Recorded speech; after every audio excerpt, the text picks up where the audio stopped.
Hello friends, good morning to all. ఇప్పుడు ఏదైనా తాజా వార్త. ఈ 6 జిల్లాలకు పోస్టల్ ద్వారా కాకుండా బ్యాంక్ అకౌంట్లోనే పెన్షన్లు జమ.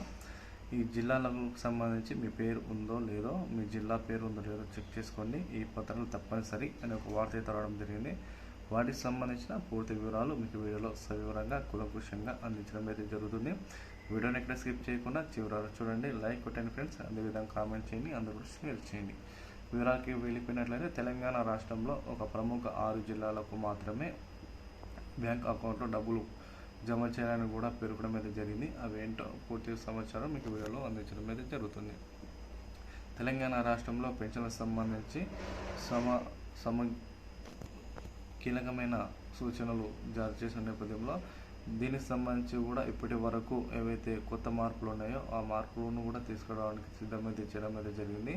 పాత విధానాన్ని రద్దు చేసి పోస్టల్ డిపార్ట్మెంట్ ద్వారా పంపిణీ చేస్తున్న విధానాన్ని నిలిపివేయడం అయితే జరిగింది.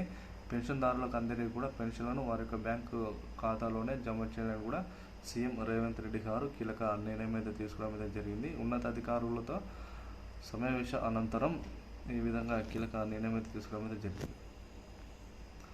పోస్టల్ ద్వారా పెన్షన్లు తీసుకుంటున్నటువంటి వారందరి పెన్షన్లు కూడా బ్యాంక్ ఖాతాలో జమ చేయడానికి కూడా సీఎం రేవంత్ రెడ్డి గారు అయితే పైలట్ ప్రాజెక్టుగా తీసుకోవడం అయితే జరిగింది.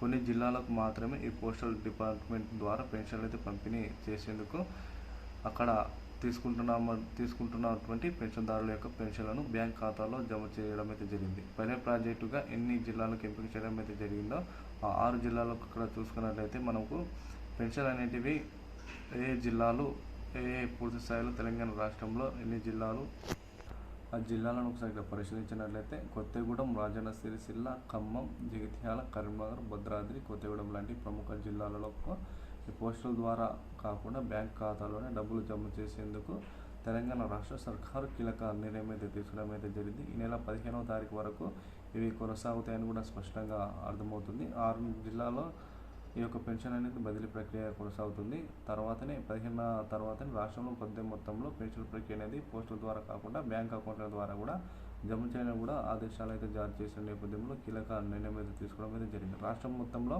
ఈ పెన్షన్ల బదిలీ ప్రక్రియ అనేది కొన్ని రోజుల తర్వాత జరుగుతుందని చెప్పవచ్చు. దీనికి సంబంధించి కూడా అప్పటి వరకు మీరు ఏం చేయాలంటే ఆధార్ కార్డుకు మీ మొబైల్ నెంబర్ కూడా తప్పనిసరి ఉందో లేదో చెక్ చేసుకోండి. అదేవిధంగా మీ యొక్క బ్యాంక్ అకౌంట్ ఈ కేవైసీ ప్రక్రియ ఉందో లేదో ఒక 10 కూడా చెక్ చేసుకోండి. అదేవిధంగా వీటితో పాటుగా ఎవరైనా అధికారులు వస్తే మీ ఇటీవల పెన్షన్ కోసం కొత్త దరఖాస్తు అధికారులు వస్తే మీ బ్యాంక్ అకౌంట్ కానీ అది మీ పాస్బుక్, అదేవిధంగా చూసుకున్నట్లయితే పెన్షన్దారు యొక్క వ్యక్తి యొక్క ఫోటో, ఓటర్ ఐడి ఇవన్నీ కూడా దగ్గర ఉంచుకుంటే కొత్త పెన్షన్ కోసం దరఖాస్తు చేసుకోవడానికి కూడా కీలక విషయాలు కూడా ప్రభుత్వం దృష్టికి తీసుకురాలేందుకు అధికారులు స్పష్టంగా వివరాలు సేకరిస్తారు. కాబట్టి ఈ యొక్క డాక్యుమెంట్స్ అనేది కూడా ప్రతి ఒక్కరు కూడా దగ్గర పెట్టుకోవాలి. అదేవిధంగా తెలంగాణ రాష్ట్రంలో కూడా 2 లక్షల పెన్షన్ అనేది జారీ చేసేందుకు కీలక నిర్ణయం అయితే తీసుకుందని చెప్పవచ్చు. వీటిలో భాగంగా ఇటు తెలంగాణ రాష్ట్ర ప్రభుత్వం కూడా పెన్షన్లకు 2016, 3016 పెన్షన్ అనేటివి జూన్ నెల 15 వరకు ఇచ్చే విధంగానైతే కీలక నిర్ణయం అయితే తీసుకోవడం అయితే జరిగింది. పోస్టల్ ద్వారా చాలామంది పోస్టల్ ద్వారా పెన్షన్లు కూడా తీసుకుంటున్నారు. ఆ పోస్టల్ ద్వారా కొన్ని ప్రాంతాలకు మినహాయించి మిగతా జిల్లాల వరకు ఈ యొక్క పోస్టల్ బ్యాంక్ అకౌంట్ ద్వారా డబ్బులు జమ చేసేందుకు కీలక నిర్ణయం అయితే తీసుకోవడం జరిగింది. ఈ విధంగా చూసుకున్నట్లయితే తెలంగాణ రాష్ట్రంలో మరి కాసేపట్లో పెన్షన్లను కూడా బదిలీ చేసేందుకు కీలక శ్రీకారం చుట్టబోతుందని చెప్పవచ్చు. వీడియో నచ్చినట్లయితే లైక్ చేయండి ఫ్రెండ్స్, వీడియో కూడా అందరూ షేర్ చేయండి.